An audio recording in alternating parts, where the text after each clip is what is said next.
smooth ride man din ako maayo kaalam. So, ni ata, dili mga surat mga akong dili, ni ata tungkol sa atong pagkatinawag para sa kinabuhi mo na ikabusan. Ang puta, ginoong Diyos, mapasalamaton mi Lord, dihakin mo, nga maayo kakaayo na mo. Kahit sa mga pagsulay, ikalikod mo. Salamat niyanan tanan kay imong ning ipasabot, ikaw mo Diyos, tuguran sa tanan pagkamaayo. Ang mukha ni Tuboy, ining mga tawa, ang guidance ng mga Espiritu Santo, itinangan mo kanunay, kalayo sa Espiritu. Salamat kayo, Lord, ang kaalam langit mo, igadugan sa imong alagad o sa tanan nagpatalingog na masabtan pag-ayo, imong mensahe, in the name of Jesus. Amen. Amen. Una na verse, nag-isod kini siya. Unang Timoteo, Kapitulo 6, versikulo 12, ingon niya dire, paning kamuti kutob sa imong mahimo, nga makadaog ka sa lumba sa pagtuo. Bukti ang kinabuhi, walay katapusan, kay gitawag ka man sa Dios alang sa maong kinabuhi sa dihang gisugid, ang gisugid mo ang imong pagtuo at tubangan sa daghang mga saksi. So, dinhi kayo, samtang nagtuon ko ni maong mensahe, na ang mga katawhan sa Ginoo, na magsisipa sa Ginoo, ining dapitan, ang tawag sa Dios para sa ato, kinabuhi na walay katapusan. Mga sa man nga sa tubangan sa atong pagpapalagad sa Ginoo, wala mawala ang atong pag-anak sa Dios. Anak kita sa Dios, pwede sa kung saan pa. Kaya sa diyan na ganang imong anak, makahirugan o kapagyasan, wala na ba siya dili para sa imuha? Dili na ba siya imong anak? Kung nakahimo siya o kapagyasan? Labaw pa ang atong Ginoo, ano kay anak, ihapon nato, ang ihapon pagkila ka nato. Believe mo na anak na sinaanan o kinabuhi ka wala katapusan. Pagkanito pa anak, huwag yan saan siniyaw mo. Eternal life, wala. Wala ka sa area na. Apan ang tagyan ng imong gininhawa, nagsalat, limog na ako, kinabuhi, na wala yung katapusan. Praise God. Huwag mo siya palingkamuti-kutot sa imong mahimo. Na makataog ka. Kaya na naman, usahay. Ba't yun mo usahay, mapirti ka. Pero, sa diyan di pa malandungan ako ang atong kaagian. Baka inyong tanga period, pero dili dyan siya period. Nakita na ko, samtang na wala na ang akong pikas, wala na si Margin, wala ko gili sa tigumanan, mamalagmong ko sa una, Lord, pag-uswag, ako pa kayong trabaho na yung simbahan. Magsakay ang yung buhaton. Pero ang akong himo, pag-ampo kayo, yan sa Ginoo. Siguro kaya ako rin nag-ampo, itatana nag-ampo na. Hindi pagtrabaho ini, adun na kayo, gamito ng Ginoo. Hallelujah. Samtang namalando ko alay so, kung yung hana na yung paagis sa Ginoo. Nahuman na may pinta. Nahuman na po yung pinisig, pinta na naman ang tulang. Na po yung pininta sa ato. Salamat Lord, bisan ko walang uban. Ay pagkapilyon, pero kung walang kaulan na yung tigmanan, mga pagpahilungan dahil sa Ginoo. Hallelujah! Pagpapagana na ito ang Ginoo! Ayaw tayo ang Ginoo na napahilungan nini. Mao nga, sa atong pagtuong, alunan yun pagpahilungan mo, kung yun sa mahimo. Kaya naman tentasyon, daghan mo maagian, namulan. Ano ba kayo ka na? Wala na may lami pangalan sa Ginoo? Ang Panginoon, lumay ka pa rin kamuti, kutob sa imong pag-aog, kutob sa imong mahimo. Umakadaog ka sa lumba sa pagtuo. Niyapin mo sa lumba ini. Ining pagtuo na to sa Diyos.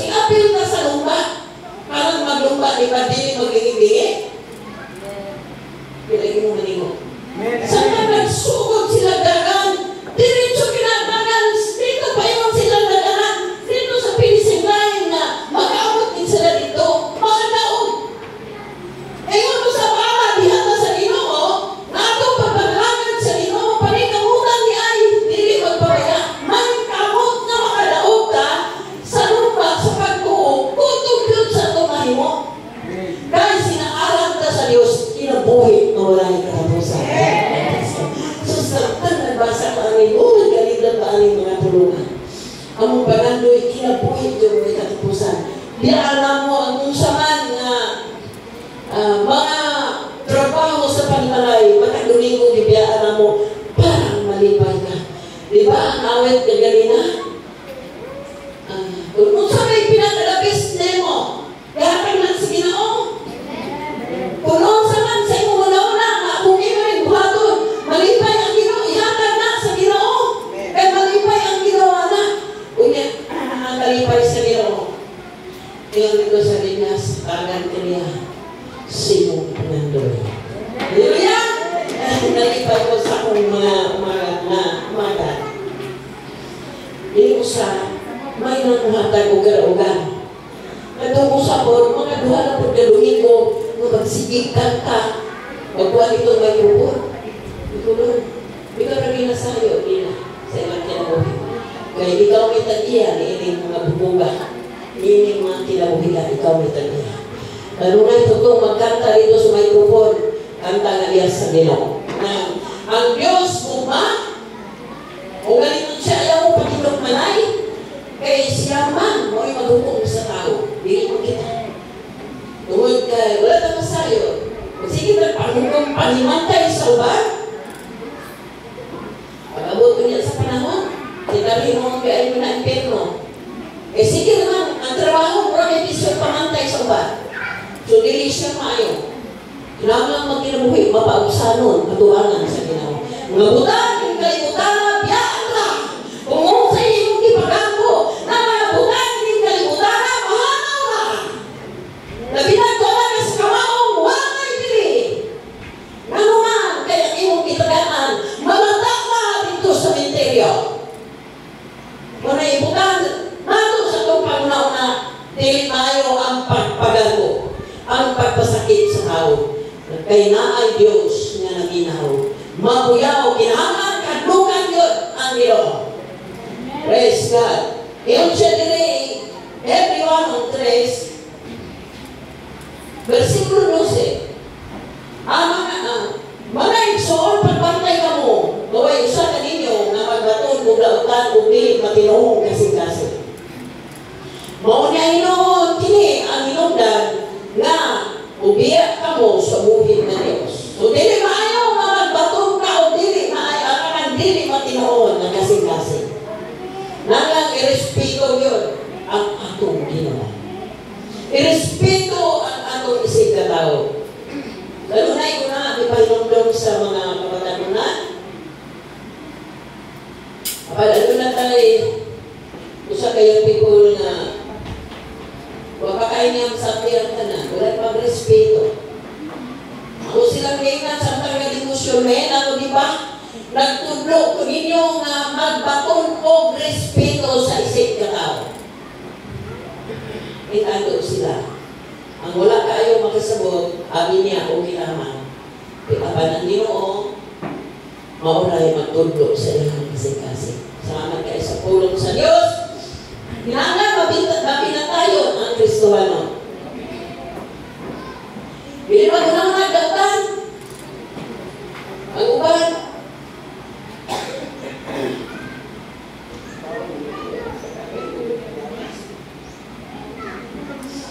Ang uban, sa dalang hinanan nila sa atong leader. Masakitan ko.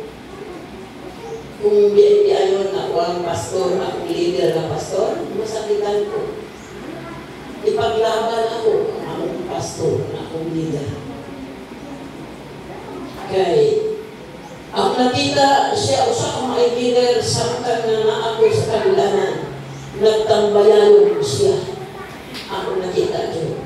Pinansyal man, mga kubanan ng pastor, ginaagdag yun sa pagtampong yun sa mga kabulanan. Wala ko pasabi. Noong layo siya, akong gihimo sa mga ako'y nadunong na medyo dilimayo. Akong gihimo, mga pag-ampo lang, unon ang akong leader. Yang mga young people dito, ipaglaban din nila ang ilang pastor secretary. Ipaglaban din nila. Hanggang na ay stage gingnan niya, nalainan lang ni mama ni mo nga. Ang mga pastor, imong yatin-atin.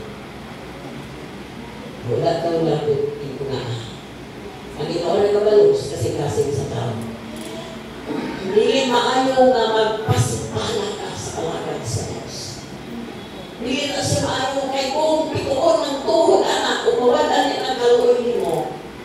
Gusto natin mo ako, dili yun maayo magpasipala, bisan pag dili, pastor.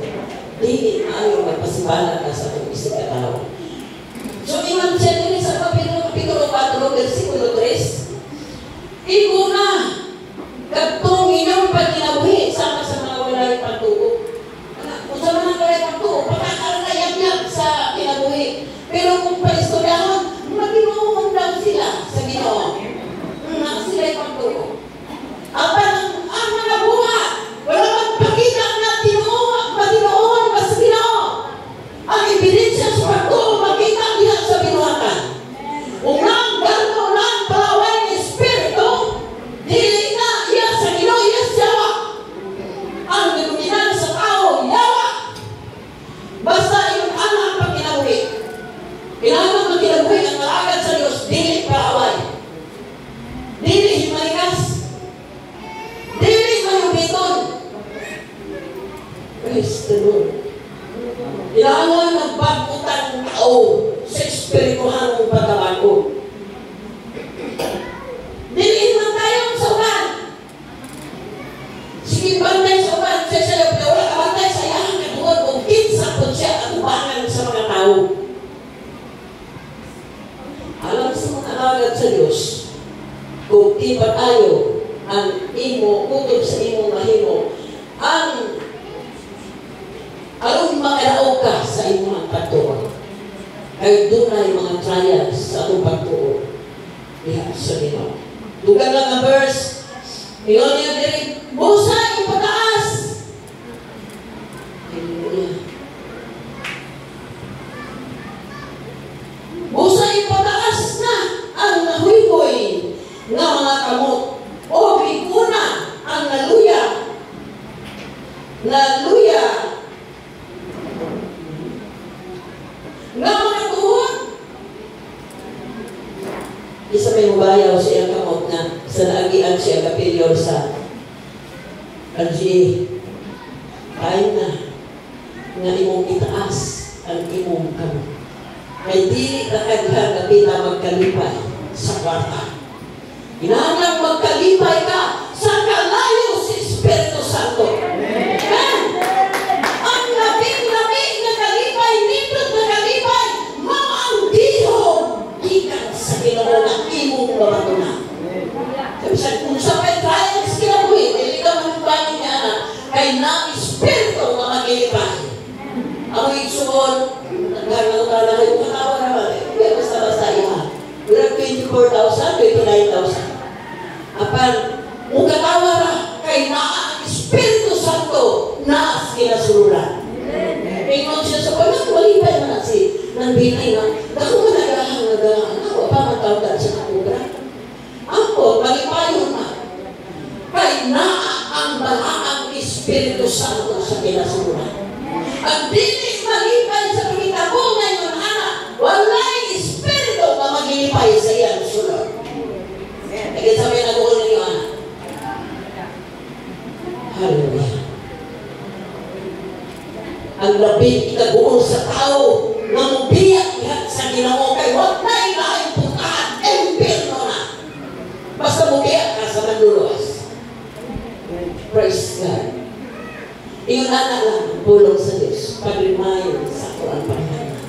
Kaya kung kayong kalipay na ni Agi, itong maungro ko, naman ang pangandoy. Magoy pa ni Jeremias na matuman ang inyong mga pangandoy. Ang pangandoy na ko na, talaw sa akin na kuha niya mapinisinan. Asa po ka kwarta? Asa po ka isiling niya, nagamay ko ka-employer. Asa po ka ipamintal, ibalibay katawan sa mga tao. Apan ka ng tanan nakita sa Ginoo. Samtang wari ko diri mag-ampo, magpumpo ko mga nandong bagyang taungan sa dakong trabaho minitiguana. Akong Diyos, akong nailan, nakikuban ako. Amen! O inundan, dili, pilyon ko maong niagi, kapagyasan man, apan dili, pilyon, kaya ako tayo, anahin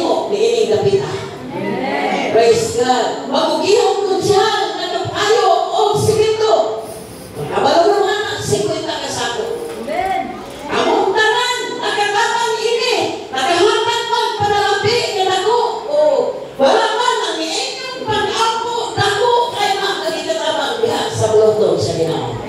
Amin ba? Nag-ampok ba na? Para natin? Praise God. Kanang ganun kalipay, dili na murong sa mga pag-ampok yan sa Ginoo. Kaya nabihan ang kalapusan ng katubanan sa kanang atong pangandoy. Hallelujah, huwag kang ayaw yan sa Diyos. Urito ka, dili ka kalimtan na maong mensahe. Kay Nas, ingon siya sa 1:14. Palikamuti ninyo ang pagpapakigdait. Mga dili ka mangalay. Salamat sa Diyos sa kinabuhi ay dalaw.